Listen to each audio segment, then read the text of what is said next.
Touchdown! It is a Sunday in late January. You are standing in a kitchen that smells aggressively of buffalo chicken dip and melted cheese.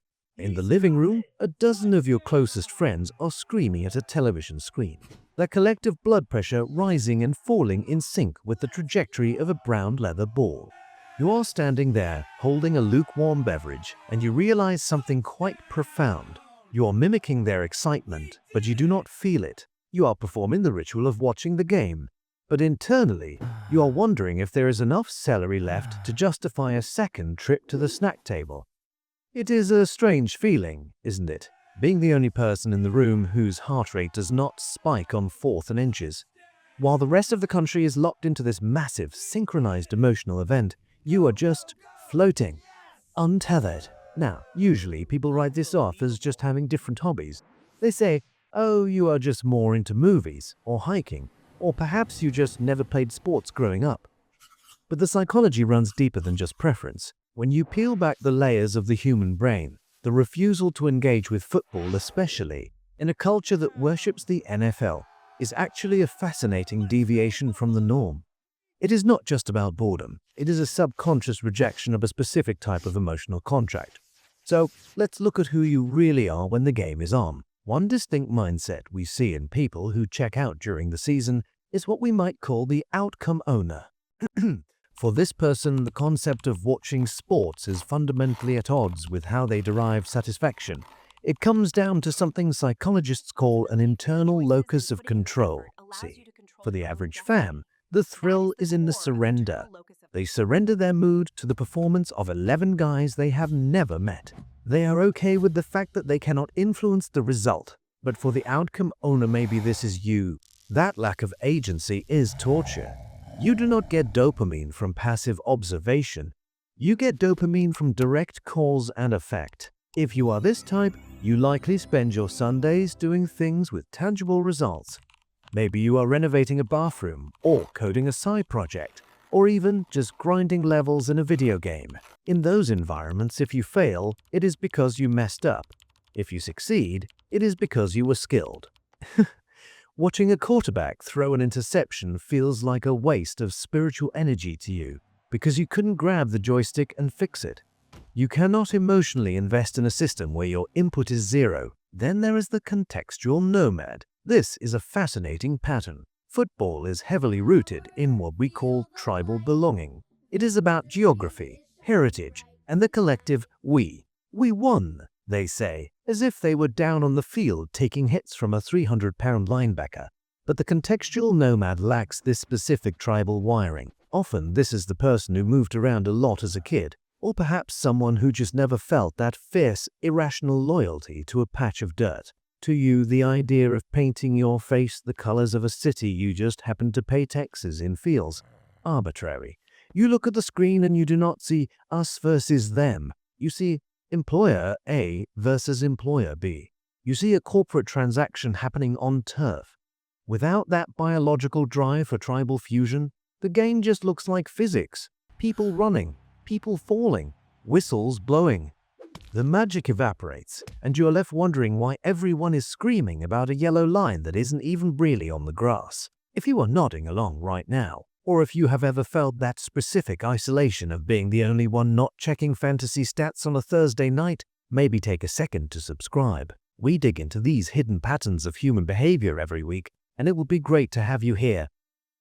Now, let us go a little deeper, because for some of you, it is not just about agency. And it is not just about a lack of tribalism. It is actually a defense mechanism. This brings us to the most interesting twist in the psychology of the non-fan. We call this emotional sovereignty. Think about the average die-hard fan. Their emotional baseline for the entire week is held hostage by the outcome of a 3-hour event on Sunday. If their team wins, Monday is glorious. The coffee tastes better. The traffic doesn't mind. But if their team loses, the week is ruined. They are irritable, despondent, genuinely grieving. There is a subset of people, and I suspect you might be one of them, who subconsciously view this as a vulnerability they cannot afford. It is not that you do not understand the game. It is that you refuse to sign the contract. You have, perhaps unknowingly, decided that your happiness is too valuable to outsource to a kicker trying to make a 40-yard field goal in the wind. This is often found in people who value emotional stability and predictability. You look at the chaotic highs and lows of the NFL season, and you see unnecessary turbulence. By saying, "I don't watch," you are essentially building a fortress around your mood. You are maintaining total control. No stranger in a jersey gets to decide if you are grumpy at dinner tonight. You decide that. It is a form of power. While everyone else is on an emotional roller coaster they cannot steer, you are walking on solid ground. There is also a sensory angle to this that we rarely talk about. We can call this type the high-density processor. There is a misconception that football is fast. It is violent, yes, but it is not fast. If you actually break it down, a 3-hour broadcast contains only about 11 to 18 minutes of actual gameplay. The rest is commercials, huddles, replays of guys standing around, and referees adjusting microphones. For a brain that craves high-density information or constant stimulation, football is agonizingly slow. It is low-bandwidth entertainment. If you are the type of person who watches YouTube videos on 2x speed, or who listens to podcasts while doing the dishes because you cannot just do one thing, the pacing of the game is physically painful for you. You aren't not watching because you are too intellectual. You aren't watching because you are bored out of your mind. You need a narrative that moves. You need a feedback loop that is tighter than one play every 40 seconds. You look at the screen and your brain is screaming for data that just isn't there.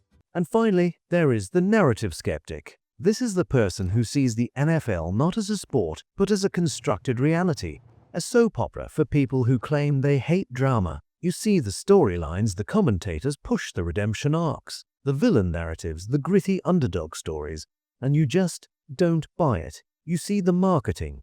You see the machinery behind the curtain. Once you see the sport as a product being sold to you, rather than a genuine contest of honor, the suspension of disbelief shatters.